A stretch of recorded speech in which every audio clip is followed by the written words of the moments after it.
Chers amis, bienvenue dans cette nouvelle édition de Contes folkloriques, programme du mois d'Encadreur dans lequel nous vous présentons des beaux contes africains. Dans cette édition, il s'agit d'un conte intitulé Lipwa, Lipwa.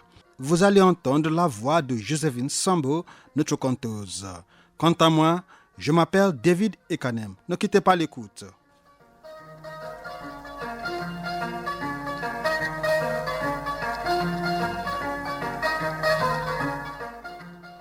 Maintenant, Joséphine, tu as la parole. Il y a bien longtemps, vivait un roi cupide et méchant qui se croyait tout permis. Il était tellement ingrat et égoïste qu'il trouvait un malin plaisir à confisquer toutes les récoltes des cultivateurs. Il n'en laissait pas même une graine, au point où les oiseaux finirent par mourir peu à peu de faim. Dès lors, les volatiles décidèrent d'aller se plaindre auprès du dictateur. Mais qui donc aurait le courage de le faire?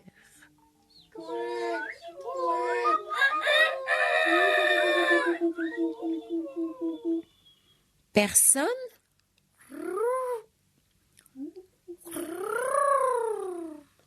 Moi, je peux. Roucoula une petite voix. C'était Lipwa, le petit pigeon. Il voltigea et vint se placer au milieu de l'assemblée. Je vais y aller. Tous les autres oiseaux le regardèrent interloqués. Mais tu es folle. Tu ne pourras rien faire contre le puissant Karamba. Il va te dévorer en une bouchée. Lui dirent-ils à l'unanimité. Mais puisque personne d'autre n'avait le courage d'aller voir le roi, ils le laissèrent aller. Le lendemain, tôt le matin, il se mit en route. Alors qu'il venait de se poser sur la branche d'un grand baobab pour reprendre haleine, il entendit en dessous de lui, dans les broussailles touffues, la voix claire du petit serpent venimeux, Ninki Nanka. Pourquoi es-tu si essoufflé, Lipwa?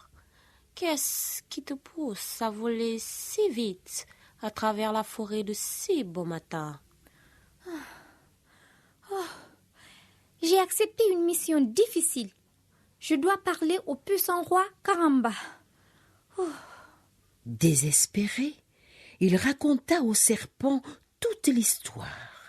Ninki Nanka, qui avait écouté attentivement, prit rapidement une décision. Tu sais quoi? Je vais t'accompagner et t'aider. Le roi n'a pas non plus épargné mon peuple. Il a tué beaucoup d'entre nous, les a dépouillés de leur peau pour en faire des habits et des talismans.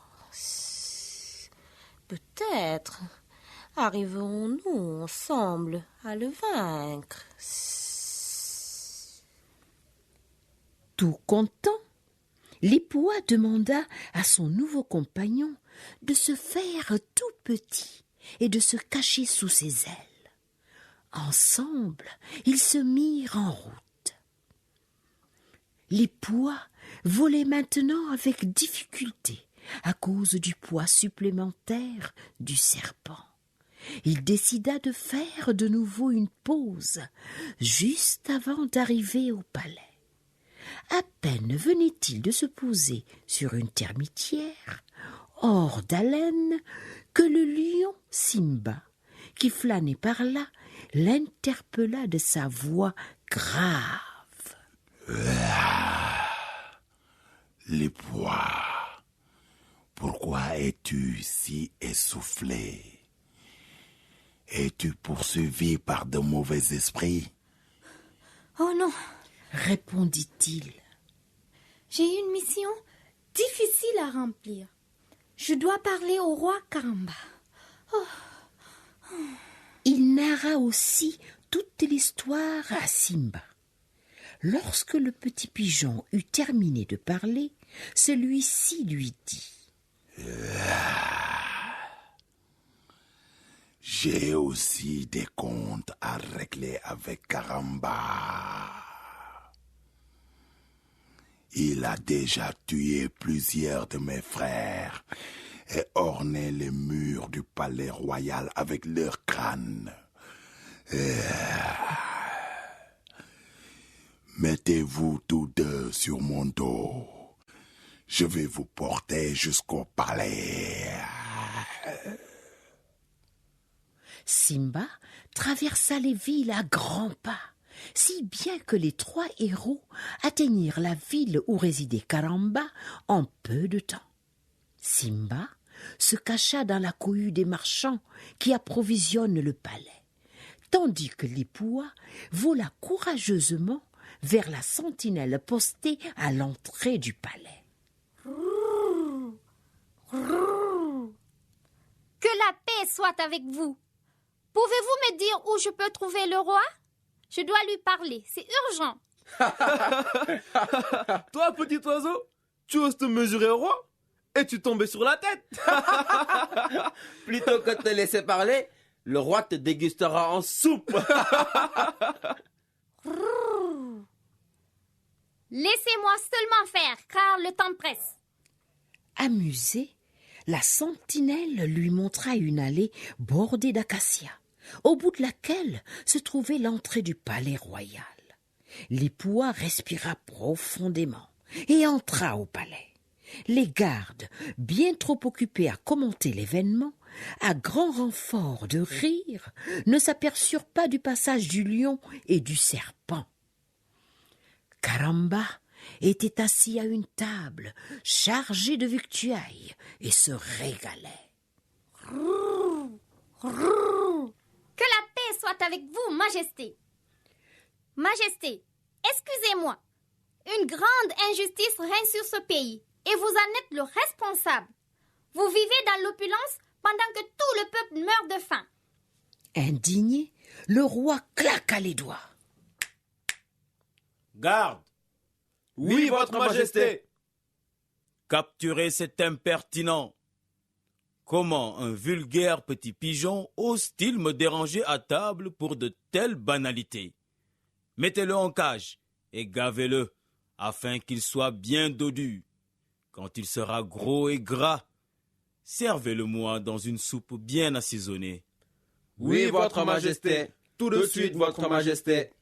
Aussitôt, Lipua fut enfermé dans une petite cage et gavé. Il passa presque tout le temps à manger, tant il était affamé. Une bedaine lui apparut après 3 jours seulement. Un soir, Karamba appela un de ses serviteurs. Garde, Oui, votre majesté. va me chercher la boule de plume. J'ai envie d'une délicieuse soupe de pigeon. Oui, votre majesté. Le serviteur obéit aussitôt. Cependant, lorsqu'il ouvrit la cage et y mit la main pour prendre Lipua, Ninki Nanka sortit de sa cachette et mordit le serviteur au pouce. Le venin du serpent agit aussitôt et l'homme tomba sur le champ raide mort.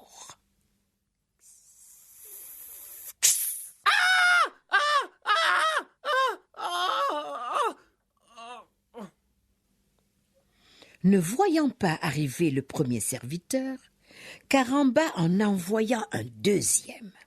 Lorsque celui-ci s'approcha de la cage du pigeon, il fut terrassé par Simba.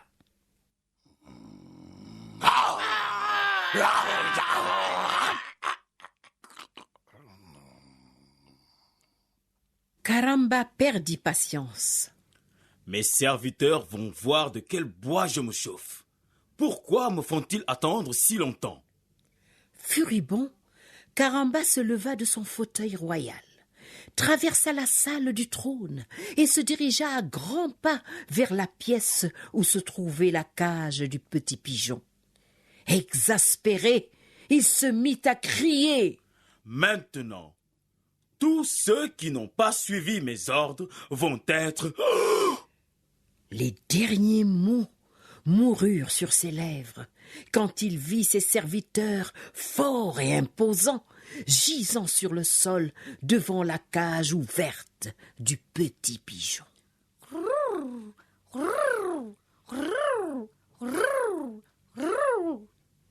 L'ipois se balançait et chantait avec insouciance dans la cage. Il semblait heureux. Pour Karamba, il n'y avait qu'une seule explication possible. C'est certainement l'œuvre du méchant sorcier. Tremblant de tout son être, il ramassa ses habits et prit ses jambes à son cou. On ne le revit plus jamais au palais. Le peuple convoqua une assemblée générale et élit un homme sage et juste comme nouveau roi. Il y eut un grand festin et tout le monde chanta, dansa et rigola jusqu'à l'aube. Depuis ce jour-là, les animaux organisent une fois dans l'année une fête en l'honneur des fées courageux de Ninkinanka le serpent venimeux et de Simba le puissant lion. Mais surtout, ils honorent le courage du petit pigeon l'ipois. Merci Joséphine pour cette narration impeccable. Alors, quelle morale peut-on tirer de ce conte? Bien sûr, c'est le courage. Comme nous avons témoigné dans le conte, il faut du courage pour tenir tête à un tyran ou faire face à des problèmes. Mais chaque fois que nous en faisons preuve, les résultats sont plus souvent bons. Donc, faisons preuve du courage comme l'ipois.